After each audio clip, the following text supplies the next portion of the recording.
Hey guys, welcome back. This is my live stream of bedtime tales every night at 6 o'clock. Please like and subscribe. Don't forget to hit that notification bell for more upcoming videos.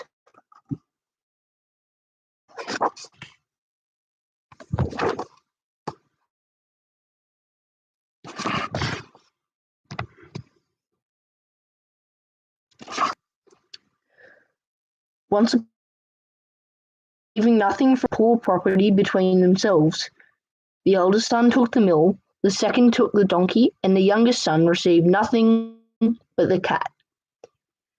Understandably, the young son was quite disappointed that his share was so poor.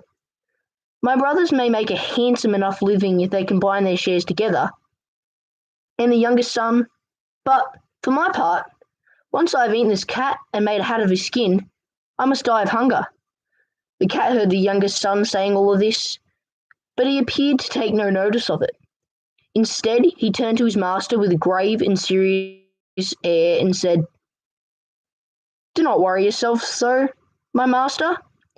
All you have to do is give me a bag and get a pair of boots for me, so I may scamper easily through the thorns and brambles, and you shall soon see that as my owner, you don't have."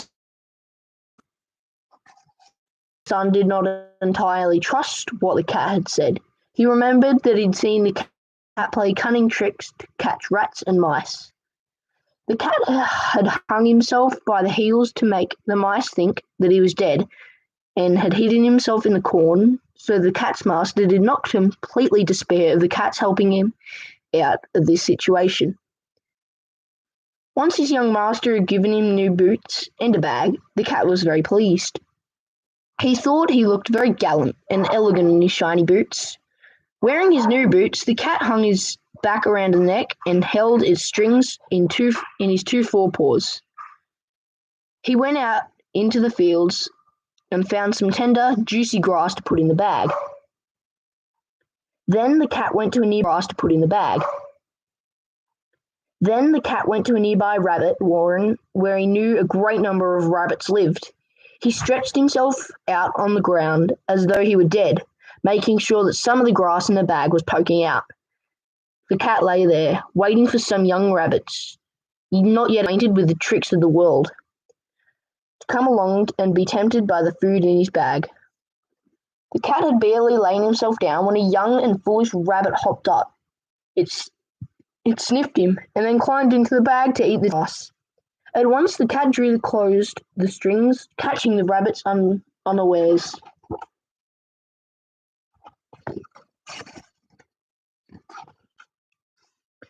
Proud of his catch, the cat headed off to the palace and asked to see the king.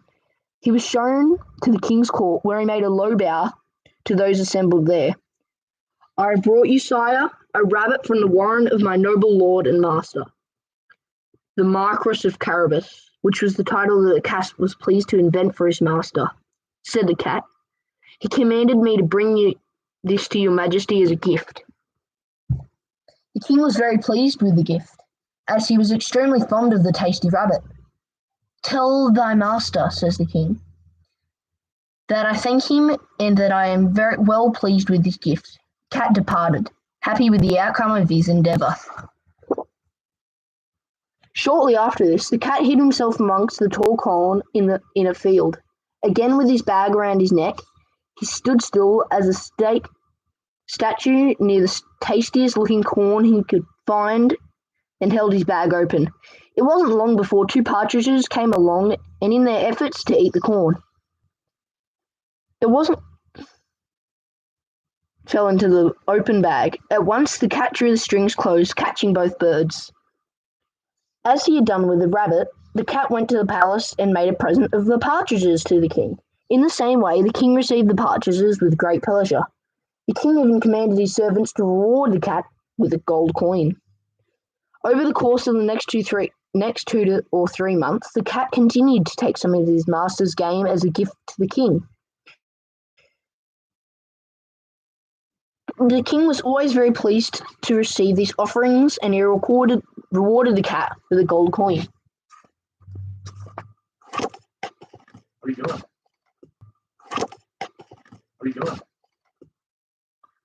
One day, the cat discovered that the king was to go for a drive along the riverside to get some fresh air and enjoy the sunshine. The cat also discovered that the king was taking his daughter, the most beautiful princess in the world, with him on the drive. The cat went to his master and said, "If you follow my advice, your fortune is made. You don't have to do anything apart from just going to the river and having a bath at the spot that I show you. Just leave all the rest to me."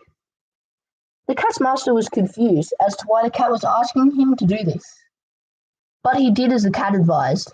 While he was bathing, the king's carriage passed by. At once the cat cried out at the top of his voice, "Help! Help! My master, the Marquis of Carabas, is drowning! Help! Help!" Hearing the noise, the king looked out of the carriage window. Seeing the cat who had brought him so many gifts, he commanded his guards to run to the assistance of the lordship, the Marquis of Carabas. As the king's guards were pulling the Marquis out of the river, the cat hid his master's clothes under a large heavy rock. Even though the cat had cried out, "Thieves! Thieves!" as loudly as he could, at once the king commanded some guards to run and fetch one of his best suits for the Marquis of Carabas to wear. The king was exceedingly polite to the Marquis once he had put on the fine suit, as the clothes set off his good looks, for he was very handsome. And the king saw that his lovely daughter was very taken with the Marquis. The Marquis had only to exchange 2 or 3 respectful and tender glances with her before they found themselves in love. The king invited the Marquis to join them on their drive. The cat was overjoyed to see his plan succeeding. He marched on ahead of the coach and met some people mowing in the meadow, which was owned by a cruel ogre. "Good mowers," said the cat, "the ogre who owns this field has asked me to tell you that if you do not tell the king that the meadow you're mowing belongs to the Marquis of Carabas, he will chop you up into tiny pieces and cook you in his pot." The mowers were very frightened of the ogre, so when the king drove past and asked them who owned the meadow, they all immediately answered, "The Marquis of Carabas does, your majesty. You have a fine meadow there," the king said to the Marquis. "Yes, sire," replied the Marquis, thinking quickly. "It gives me a good harvest every year." The cat continued on ahead until he met with some reapers who were harvesting corn in another field owned by the ogre. "Good reapers," said the cat, "the ogre who owns this field has asked me to tell you that if you do not tell the king that this corn belongs to the Marquis of Carabas, he will chop your head up into tiny pieces and cook you in his pot." And when the king passed the field and asked them who owned it, they replied, "The Marquis of Carabas owns this corn, your majesty." The cat went on ahead again and told everyone he met that the ogre said to tell the king of the land was owned by the Marquis of Carabas. Everyone was so scared of the ogre that they did. Eventually, the cat came to the ogre's home, which was an enormously stately castle. The ogre was the richest ogre ever known. The cat, who had discovered the ogre's magical talent, asked to see him, saying he couldn't pass without paying him respect. After some grumbling, the ogre let him in and made him sit down. "I have been told that you have an amazing gift," said the cat to the ogre. "Tell me that you can change yourself into any creature you choose, such as a lion. Surely this is not true."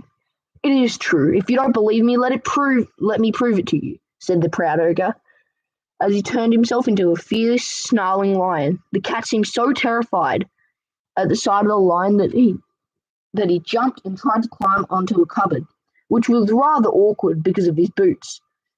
When he saw the ogre had finally returned to normal form, he slowly climbed down.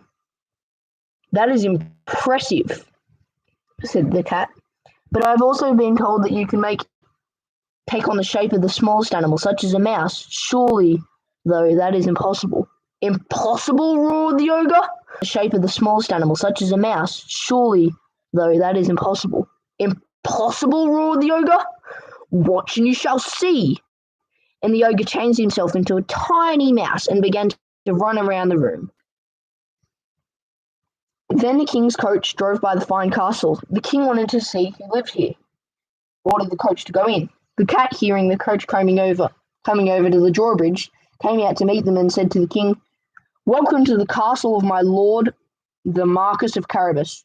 "What? My Lord Carabas?" cried the king. "Does this fine castle belong to you? Let us see inside, if you please." The Marquis helped the princess down from the coach, and they followed the king into the castle. There was a magnificent feast prepared in the great hall for the ogre. The king was perfectly charmed with the